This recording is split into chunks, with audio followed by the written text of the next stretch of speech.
दूसरी बात ये है कि मैंने अपनी इस वीडियो के जो टाइटल है, उसका जो थंबनेल है, उसमें भी ये बात लिखी है कि 18 साल से कम अफराद लोग जो हैं, उम्र के अफराद जो हैं, वो इस वीडियो को ना देखें।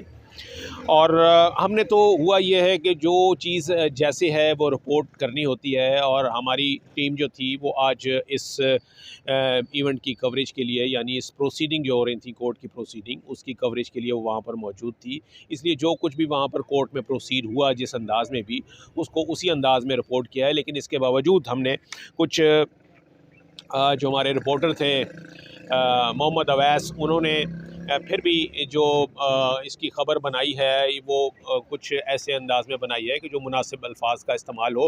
क्योंकि ये अगर कोई गालम गलोच करता है तो ये मीडिया का काम ये नहीं है कि वही गालियाँ जो हैं वो रिप्रोड्यूस करेगा और बताएगा कि इसने ये गंदी गाली दी है या ये गंदी बात की है। तो इसमें जो इसका पूरा जो इसके मीडिया के एथिक्स हैं वो हमने रखे हैं, और इस वीडियो में भी हम जो बात करेंगे वो कवायद और कायदे और हदूद और क़यूद में रहते हुए ही बात करेंगे। मैं अवैस अवैस अवैस हमारे डिस्ट्रिक्ट कॉरेस्पॉन्डेंट हैं, इस्लामाबाद हाई कोर्ट के कॉरेस्पॉन्डेंट हैं। और अवैस, ये जो आज बयान रिकॉर्ड हुआ, पहले तो ये बताइएगा कि वो जो मुलाजिम साहब थे जिनका नाम लतीफ़ है और जिनका कि आज पहली बार इस केस में एंट्री हुई है, ये इनका लिस्ट में पहले नाम था कि ये गवाहों की लिस्ट में पेश किए जाएंगे? बहुत शुक्रिया कामरान साहब। इससे पहले क्योंकि एक आम शहरी की तरफ से दरख्वास्त थी, लेकिन उसमें तो इस मुलाजिम का नाम नहीं था, क्योंकि वो केस जो था विथड्रा कर लिया गया, वापस ले ली गई दरख्वास्त। उसके बाद खबर मनिका जो है उनकी जानिब से एक नई दरख्वास्त दायर की गई गैर शरई निकाह के हवाले से। अब इसमें 4 गवाहान थे, जिसमें सबसे पहला बयान जो है वो खबर मनिका का, उसके अलावा ओन चौधरी, उसके अलावा मुफ्ती सईद। 3 जो थे वो 3 पेशियों पर उनके बयानात जो थे वो कलमबंद किए जा चुके थे। चौथी पेशी पर क्योंकि इन मुलाजिम को, क्योंकि इनका नाम भी गवाहान की लिस्ट में शामिल किया गया था, तो इनका बयान करना था, लेकिन अदम दस्तयाबी के बायस वो पेश नहीं हुए थे। लेकिन आज जब समाअत हुई तो ये मुलाजिम जो हैं वो मुँह छुपा कर, अपना कहें कि जैसे किसी बंदे को छुपा कर पेश करते हैं, ऐसे ही वो मुँह अपना सर ढाम कर तो आए जब कोर्ट में उनका बयान हो रहा था।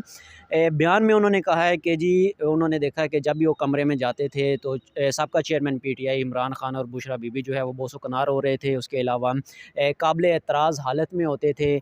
उसके अलावा इस मुलाजिम के लिए ऐसे अल्फाज इस्तेमाल किए जाते थे कि बाहर दफ़ा हो जाओ, बाहर निकल जाओ कमरे से, क्योंकि वो मुलाजिम जो था वो ये कह रहा है कि उसने ये सारा हाल जो है वो आंखों देखा उसका हाल है। उसके अलावा काबिल एतराज़ हालत में भी वो बतौर गवाह जो है वो ये बयान दे रहा है कि काबिल एतराज़ हालत में भी उसने इनकी जो बुशरा बीवी, इनकी अहलिया और साबिक चेयरमैन पीटीआई जो इमरान खान है, उनको भी देखा गया। अच्छा, यहाँ थोड़ा-सा एक, अगर ये इसको वो कहते हैं ना कि क्रॉस क्वेश्चनिंग हो, तो उस वक़्त ये नहीं पूछा गया उनसे कि जी, हाउ इज़ इट पॉसिबल कि किसी के साथ कोई काबिल एतराज़ हालत में हो और वो नौकर के लिए एक्सेस जो है वो खुली छोड़ देगा, कमरा खुला छोड़ देगा कि जी कोई भी आ जाए और कोई भी चला जाए? मतलब this is something against the norms या अगेंस्ट द नॉर्मल प्रैक्टिस। बिल्कुल।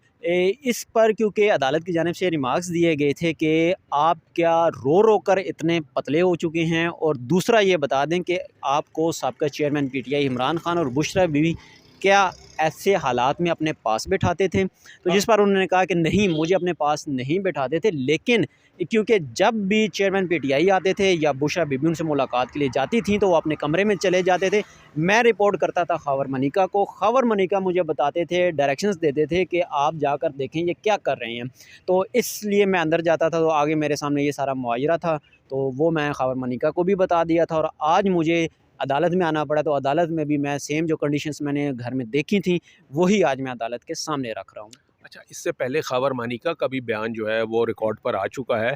उन्होंने भी इल्ज़ामात तो लगाए थे कि जी ये इस तरीके से आना, लेकिन ये इस किस्म की बातें तो उन्होंने नहीं की थी। अगर ये सिर्फ नौकर की याददाश्त में ये बातें महफूज रह गई हैं, मतलब है उन्होंने, खबर मानिका ने इस हद तक इल्ज़ाम नहीं लगाया था। बिल्कुल देखें, क्योंकि खबर मनिका का एक निजी टीवी चैनल को जो इंटरव्यू था उसमें भी बहुत से उन्होंने इल्ज़ामात आयद किए थे, लेकिन उसके अलावा अगर अदालत की हद तक की बात करें तो अदालत में भी जो खबर मनिका ने बयान दिया था उसमें यही कहा गया था कि इन सारे रिलेशंस का, इस सारे रिलेशन का और इन सारे जो कुछ रिलेशंस कहा था उन्होंने कि जी गैर अज़दवाजी ताल्लुक था उनके दरमियान। लेकिन ये जो डिस्क्रिप्शन जो आज उस मुलाजिम ने जिस अंदाज में बयान किया है, ये तो ऐसा है कि इसमें तो मतलब एक मुलाजिम जिसे वो कहते हैं ना कि वो शाह से ज़्यादा शाह की वफ़ादारी करनी, इसमें तो वो वाला एलिमेंट नज़र आता है। जी बिल्कुल ऐसा ही है, क्योंकि इस सारे अगर मुआजरे को देखा जाए तो ये स्क्रिप्टेड लग रहा है कि स्क्रिप्ट लिखा गया बाकायदा तौर पर, क्योंकि ऐसा मुमकिन ही नहीं है कि घर में अगर ऐसा कुछ मामला हो भी और उसके बावजूद आप इतना अरसा खामोश रहें। और ख़बर मनिका भी इस बात का ज़िक्र कर चुके हैं कि उनके इल्म में ये सारी चीज़ें लाई जा चुकी थी उनके मुलाजिम की जानिब से। उसके बाद उन्होंने डिसीजन लिया कि वो बुशरा बीबी को डिवोर्स देंगे, तलाक देंगे। लेकिन अब क्योंकि ड्रामाई अंदाज़ में और ख़ासकर अदालत में भी ख़बर मनिका भी ये जो है वो एक्सेप्ट कर चुके हैं कि उनको इस सारी चीज़ का इल्म था, लेकिन इतना अरसा वो खामोश रहे। फिर उसके बाद उन्होंने डिसाइड लिया कि वो अब साथ नहीं रह सकते। तो बहुत सी चीज़ें हैं, लेकिन उसमें एक और चीज़ इम्पॉर्टेंट ये भी है कि बुशरा बीबी 6 माह पहले ही अपने घर जा चुकी थी। ये भी ख़बर मनिका ने बताया। उस 6 माह के जाने के दौरान ही फिर उसके बाद उनकी तलाक हुई। अब ये चीज़ें हैं कि इस पे अब डिसाइड होना बाकी है। अब अदालत जो है वो काबिल समाअत होने के हवाले से दरख्वास्त को या नाकाबिल समाअत होने के हवाले से अदालत ने 8 दिसंबर को दलाइल तलब कर ली हैं। अब देखना है कि प्रोसिक्यूशन इस केस को कैसे लेके चलती है, क्योंकि इस तरफ से ख़बर मनिका जो हैं वो ख़ुद गवाह हैं और बाकायदा तौर पर गवाहान उन्होंने जो अपने रिलेटिव्स थे, क्योंकि ओन चौधरी जिनको इस केस में गवाह बनाया गया, उनके अपने बयानात हैं कि वो इमरान खान के काफ़ी हद तक करीब थे। सियासी मामलात, घर के मामलात, दीगर कई मामलात जो थे वो उनके ओन चौधरी ही देखते थे। और ओन चौधरी का भी एक बयान आ चुका है गुज़श्ता रोज़, आपको अगर जी। याद हो तो ओन चौधरी से भी बयान आया था कि अगर वो ऐसी कुछ चीज़ें सामने ले आए तो चेयरमैन पीटीआई को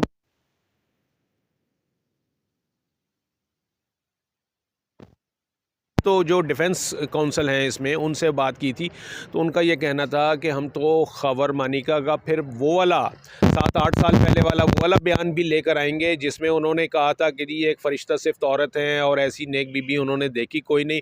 तो वो वाला बयान और आज का बयान, ये एक 180 डिग्री का इसमें फ़र्क नज़र आता है, एक बिल्कुल यू टर्न है। तो ज़ाहिर है जो इस केस को डिफेंड करेगा वो वाले बयान भी लाएगा। तो आप क्या समझते हैं कि इसमें कोई ऐसा एलिमेंट नज़र आता है कि ये कोई दबाव के तहत ये बयानात जो हैं वो इस अंदाज़ में दिए जा रहे हैं, क्योंकि उनके पहले वाले बयान जो हैं वो रिकॉर्ड पे मौजूद हैं? बिल्कुल ऐसा ही है, क्योंकि इससे पहले जो एक दरख्वास्त दी गई थी शहरी की तरफ से, अब उसमें जो बयानात रिकॉर्ड किए गए ओन चौधरी का तो वही बयान है, लेकिन उसमें ख़ावर मनिका का और मुलाजिम का बयान नहीं था। मुफ्ती सईद का बयान था और ओन चौधरी का बयान था। लेकिन अब इसमें 2 मज़ीद जो हैं इस केस से जुड़े जो अफराद हैं, जिसमें ख़ावर मनिका और इसके अलावा जो उनका घर का मुलाजिम है उसको शामिल कर लिया गया। लेकिन इस सारी सूरत हाल को देखते हुए, भांपते हुए ये लग रहा है कि सब कुछ स्क्रिप्टेड है, ये स्क्रिप्ट लिखा गया है और एक ख़ास मंसूबे के तहत जो है ये कहानी जो है जाल बिछाया जा रहा है। लेकिन अब अदालत पर मुनहसर है कि अदालत में क्या चीज़ साबित होती है और किस चीज़ को साबित करने में कामयाब रहते हैं और अदालत इसका क्या फ़ैसला देती है। अच्छा, अवैस, इसमें एक केस में इस केस में आप चूँकि कवर करते आ रहे हैं, इसमें एक चीज़ तो ये है कि इसमें एप्लीकेंट हैं, अब बन गए हैं ख़ावर मनिका। तो ख़ावर मनिका जिस औरत को तलाक दे चुके हैं, तो उसके बाद वो औरत जो है वो स्याह करे या सफ़ेद करे, ख़ावर मनिका को इससे क्या कंसर्न है? बिल्कुल ऐसा ही है, ख़ावर मनिका का अब इनसे कोई कंसर्न बनता भी नहीं है। और इसके अलावा क्योंकि जब इन्होंने तलाक दी और उसके बाद फिर इतना अरसा, मेरे ख़्याल में 3 साल का ये अरसा जो था वो उसमें ख़ामोश रहे, क्योंकि ख़ासकर मुफ्ती सईद और ओन चौधरी का जो बयान है उसको देखें तो उसमें ये कहा गया है कि जैसे ही ये मामला मीडिया पर आया तो उसके बाद से चेयरमैन पीटीआई की जानिब से कहा गया कि ख़ामोशी इख्तियार करें। इसके बाद जैसे ही इद्दत की मुद्दत पूरी होगी तो उसके बाद दोबारा दोबारा से नहीं होगा। निकाह कर लिया जाएगा।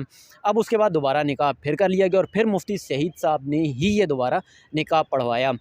अब इसमें क्योंकि इस हद तक, क्योंकि मुफ्ती सईद के साथ भी झूठ बोला गया और ये क्रॉस क्वेश्चन भी हुआ कि आपने ख़ुद बुशरा बीबी से क्यों नहीं पूछा। एक दफ़ा आपने अगर निकाह पढ़ा लिया तो दूसरी दफ़ा आपने क्यों पढ़ाया, दूसरी दफ़ा आप एतराज़ उठा देते, आप ना करवाते, आपसे गलत अवैस काम करवाया गया। अवैस देखिए, सवाल ये था कि ख़ावर मनिका का इसमें, अगर वो एक को जिसको तलाक दे दी गई, उसका ख़ावर मनिका का जो है ना वो अब क्या कंसर्न था इसके बाद, तलाक देने के बाद? इस वक्त क्या कंसर्न है उनका, वो क्या चाहते हैं? जी, बिल्कुल देखें, क्योंकि हवा का रुख देखा जाता है और मेरे ख़्याल में हवा का रुख जो है वो चेयरमैन पीटीआई के ख़िलाफ़ है इस वक्त। तो ख़ावर मनिका भी इस वक्त उनको भी इस्तेमाल किया जा रहा है और हो सकता है उसी हवा के परों पर इस वक्त ख़ावर मनिका भी हैं और सब कुछ इनसे करवाया जा रहा है। सिंपल सा जवाब है कि हवा के रुख के साथ इस वक्त ख़ावर मनिका चल रही हैं। समझने वाले समझ जाते हैं, और हमारे कैमरामैन भी मुस्कुरा रहे हैं ये बात सुन के कि हवाओं का रुख बदलता रहता है और जो है अगर आप हवा के अगेंस्ट जाते हैं तो फिर चिराग जो है वो बुझने का ख़तरा होता है। इसलिए हवाओं के रुख के साथ ही अपनी सिमरी मुतय्यन की जाती है। ये तो एक पहलू है, लेकिन इसमें बहुत सारे सवालात ऐसे हैं। असल में ये ऐसे केसेस हैं कि इनके लिए जो फैमिली कोर्ट्स में जो केसेस होते हैं, आते हैं, इस तरह के बहुत सारे केसेस आते हैं, लेकिन उसमें कभी भी किसी को गिराने के लिए या किसी को फंसाने के लिए या किसी को सियासत से आउट करने के लिए या किसी से बदला लेने के लिए इस लेवल तक जो शर्म व हया का ये लोएस्ट एब है, इस हद तक जो है वो नहीं गिरा जा सकता। इसलिए कि किसी को गिराने के लिए आपको ख़ुद नहीं गिरना चाहिए। तो यहाँ पर बहुत गिरी हुई जो है वो मामलात जो हैं वो चल रहे हैं। और आज की जो प्रोसीडिंग और ख़ास तौर पर आज का जो ये बयान था उस ख़ावर मानिका के मुलाजिम का, ये उसी गिरी हुई सोच का और गिरे हुए जो तरीक़े और हथकंडे होते हैं उसी का ही एक मुज़ाहिरा था।